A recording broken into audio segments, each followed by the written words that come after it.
Study section 14. Assessment needs and care during pregnancy. Introduction. In the previous study section, you have learned about these psychosocial changes in pregnancy, diagnosis of pregnancy, objectives of prenatal care, and process of prenatal care. In this study section, we'll be discussing the expectant mothers, general physical examination, abdominal examination, and how pelvic assessment is conducted. Learning outcomes. At the end of this study section, you should be able to explain the general physical examination of the woman prenatally and how to conduct examinations. General physical examination during pregnancy. This involves a head-to-toe physical observation. The head is examined for lice and dandruff. This could result in anemia and disturbed sleep. The conjunctival and the lips are observed for paleness. If the nose is discharging, this will indicate upper respiratory tract infection. The tongue for glossitis and dental caries is also identified if any. The fingernails are also examined for pallor. Height of over 160 cm is indication of normal size pelvics. Conversely, abnormally short stature may indicate contracted pelvics.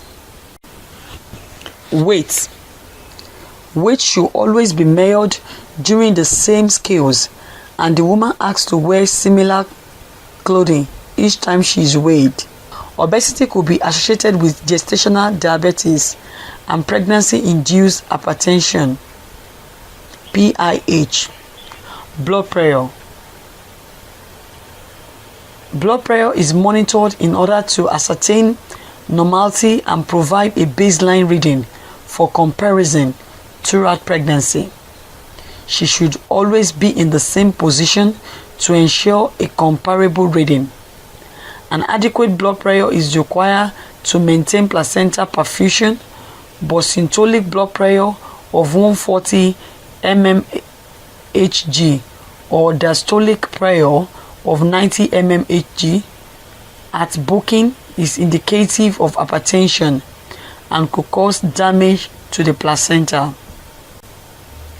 Factors that increase accuracy of blood pressure measurement and recording.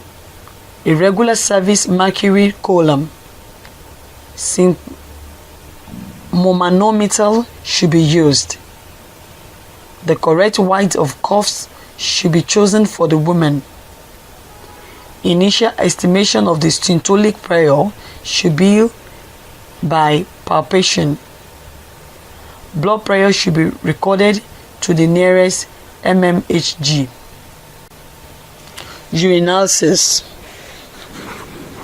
Urinalysis is performed to exclude abnormality like asymptomatic bacillary. Take 2.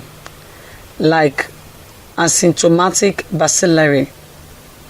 Ketones due to increased maternal metabolism caused by fetal need or because of vomiting. Glucose caused by higher circulating blood levels, reduced renal threshold or disease. Protein due to contamination by vaginal lacorial or disease such as urinary tract infection, UTI or PIH. Abdominal examination. This includes inspection, palpation, and auscultation. A. Inspection. Inspect the abdomen for size, scar, stray gravidarum, and linea nigra. The shape, whether it is oval, globular, or pendulous. B. Palpation. Includes further lateral and pelvic palpations to determine the height of fundus, fonder, presentation, and engagement of the presenting part. Palpate as follows. A. Further palpation. To find out what is in top of the uterus, face the woman's head. Put your hands on both sides of the top of the uterus and curve your finger around. Palpate for shape, size, firmness, and how easily the baby moves. If the fetal head is in the top of the uterus, you will feel a round and hard part which is movable.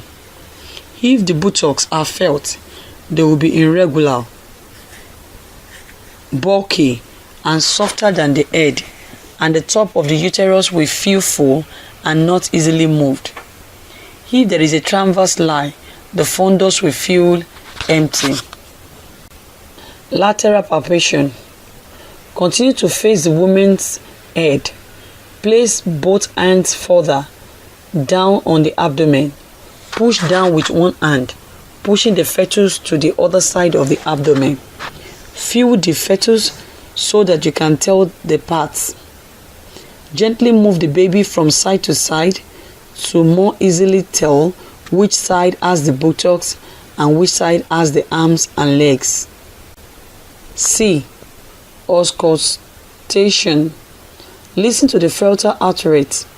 Normal rate is between 120 to 160 beats per minute.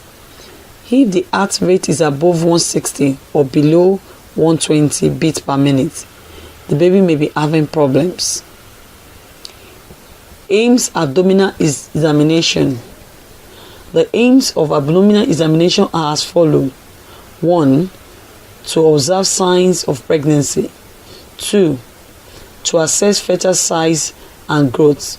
3. To assess fetal health. 4. To diagnose lactation of fetal parts. 5. To detect any deviation from normal. Pelvic assessment.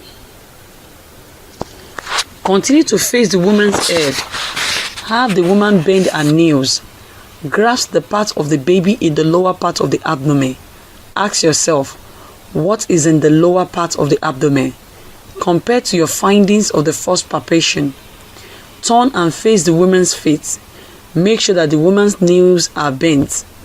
Place both hands on the side of the abdomen and press them towards the pelvis.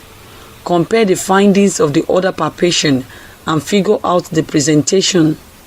Check if you feel more than one baby. Locating landmarks for descent.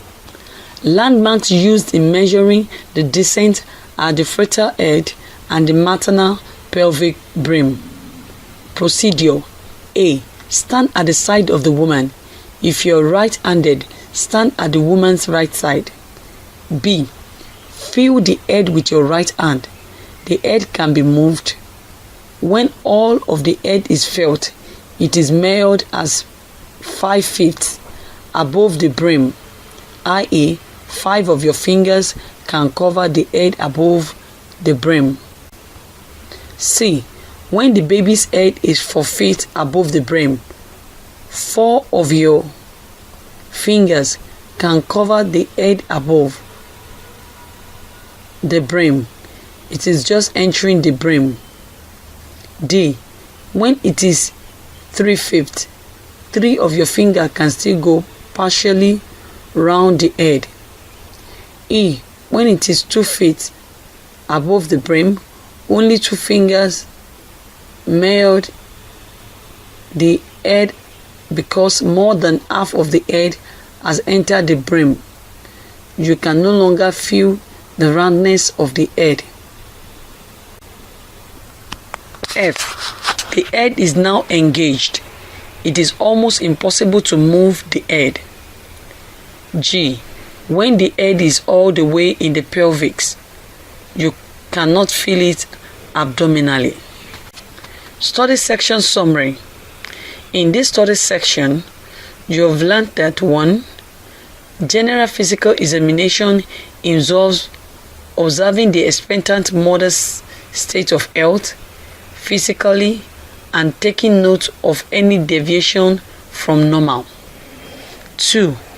Abdominal examinations is conducted to observe signs of pregnancy, assess fetal growth, and to detect any abnormality.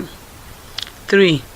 Pelvic palpation is used to judge the size, flexion, and mobility of the head, determine position in a vestal's presentation. End of study section 14. Thanks for listening.